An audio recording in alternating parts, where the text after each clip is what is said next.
Okay mga kababayan, Chris Ulo po at welcome back po rito sa ating YouTube channel.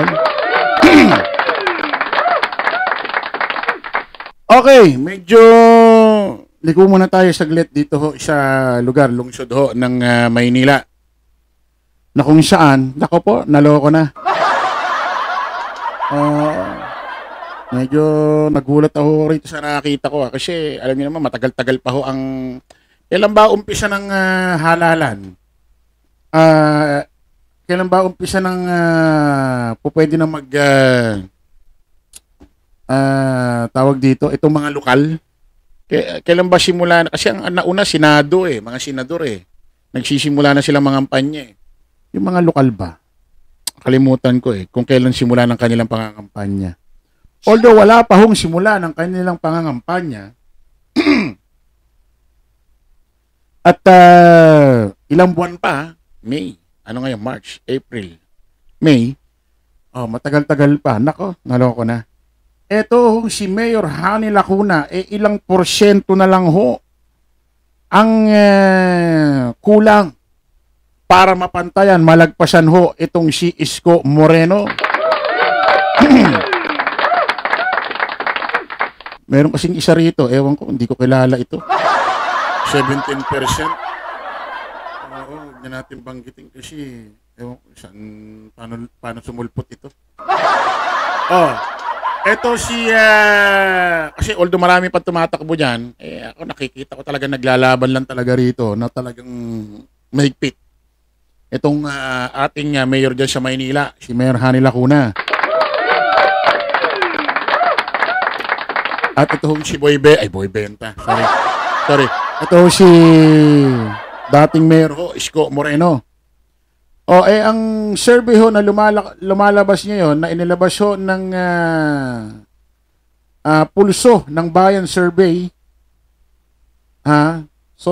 Social Pulse Philippines.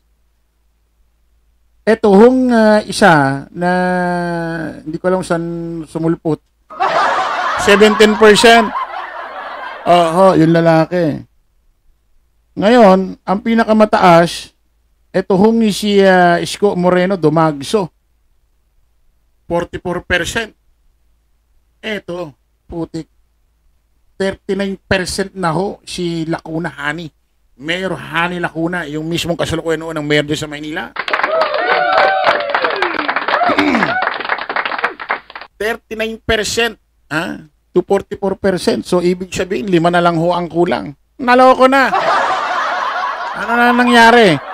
Mukhang nauuntog, mukhang nagigising na sa katotohanan yung mga ibang taga-Manileño kasi matagal-tagal pa yan. March, April, May.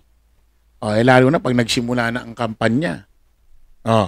Tapos ma-realize, talagang makita, maramdaman, talagang mauntog na itong mga taga-Maynila kung gaano kahalaga ang mga ginawa dyan ni Mayor Hani Lacuna. Sabi ko nga sa inyo, yung pinagmamalaki ni Digong tuloy, ni Isko Moreno dyan sa Maynila na proyekto niya, project niya, habang ginagawa niya yon, nandoon ang kanyang vice, si Mayor Hani Lacuna. Ibig sabihin, credit din yun sa kanya.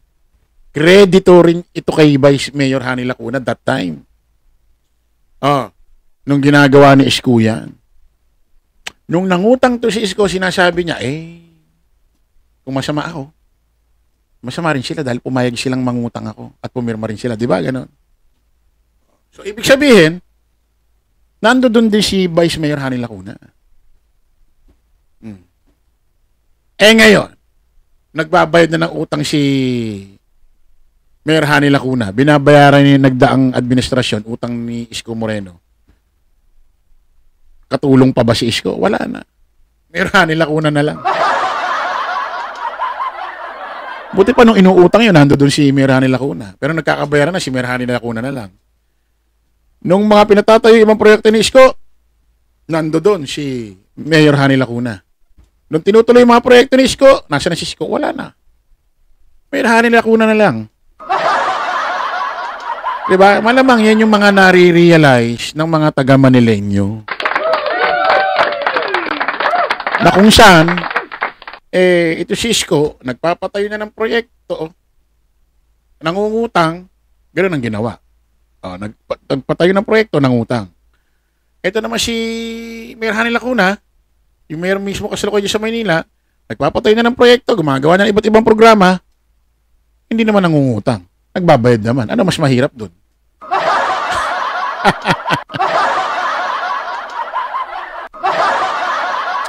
Di ba? Hindi ba kayo iiwan? Gusto pang ituloy yung kanyang mga nasimulan at pagpatuloy-tuloy sa mga susunod yung termino. Di ba? Kaya nga sabi ko sa inyo mga taga-Maynila, mga taga-Manileño, hayaan nyo ang isang Mayor Hani Lacuna na ituloy-tuloy niya ang kanyang mga proyekto na simulan. Kasi, kung hindi siya masyadong nakapag-isip ng iba't iba pang programa at proyekto, hindi niya maibuhos ang best niya lahat-lahat. Kasi nakatutok siya sa pagbabayad pa ng utang malay nyo naman itong pangalawang termino kung papalarin at pagbibigyan nyo siyang isa pang posisyon, dun niya pa maibuhos lahat ng gusto niyang gawin niya sa Maynila dahil nakabawas niya ng utang. Di ba? Kaysa naman dati kay Isko, patayo lang ng patayo, di naman nagbabay. Magaling din si Isko dumiskarte, no? No? Putik isipin mo yun, nangutang, nagpatayo ng proyekto, tapos, bigla na lang magpe-president. Ano yun? Anong klaseng panunungkulan yun? Kumbaga sa namuhunan, nagkapital lang ng papuri sa kanyang sarili, yung pala may ibang tinatarget.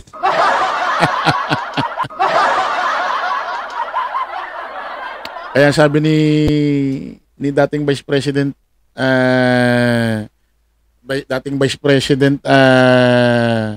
ito si nakalimutan ko tuloy pangalan. Oo, si Vice Mayor, nakalimutan ko. Sorry. Ako baka magalit yung mga baka magalit yung mga taga-kakamping. Pag nanalo siya ng Leni Robredo, ayan. Pag nanalo siya ng Vice President sa Bicol Region, itong 2025, hindi niya gagamitin yun sa 2028 para makatalon sa national. Nakakahiya naman daw sa kanyang mga nasasakupan. Kung mananalo siya ng mayor ng 2025 at pag natapos na agad ang termino niya sa 2028 kasi 3 years lang ang termino ng mayor, iiwanan niya na agad at magna-national na agad. Nakakahiya naman, para bang ginamit niya lang daw yun para makapagtakbo sa national. Sapul na sapul si Isko. Sapul na sapul si Isko kaya nga sabi ko, kung sinasabi ni Isko kaya siya babalik, yun ang sigaw ng taong bayan na bumalik ka na, na hindi mo naman alam kung buong taga Maynila ang sumigaw.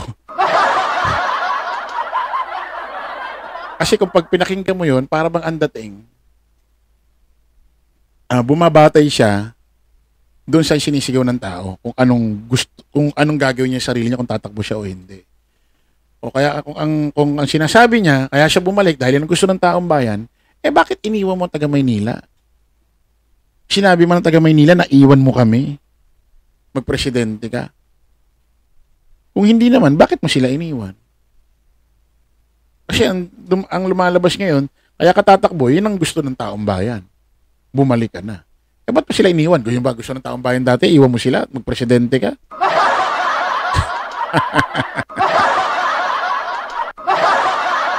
Oy, maraming salamat sa mga taga Maynila, taga Manileño na especially yung nagigising na dyan, nare-realize, nauuntog na. At mas nagtitiwala na ngayon kay Mayor Hani Lacuna. Maraming salamat sa inyo. Tuloy-tuloy nyo lang yan. At sa mga hindi pa nagigising, sa inyong pagkakatulog at pagkakabangungot, sana magising na kayo at mauntog na kayo ng tuluyan para malaman nyo na talagang itong si Mayor Hani Lacuna ang may karapatan. Tama na ipagpatuloy pa ang kanyang termino dyan para matapos pa, maduktungan pa ang mga nasimulan niya dyan. Hindi yung nang iwan. Maraming salamat, mga taga Manileño, 39%. Dire-diretso na natin to hanggang sa malagpasan na ito si Isko Moreno. Bye-bye po. Thank you very much.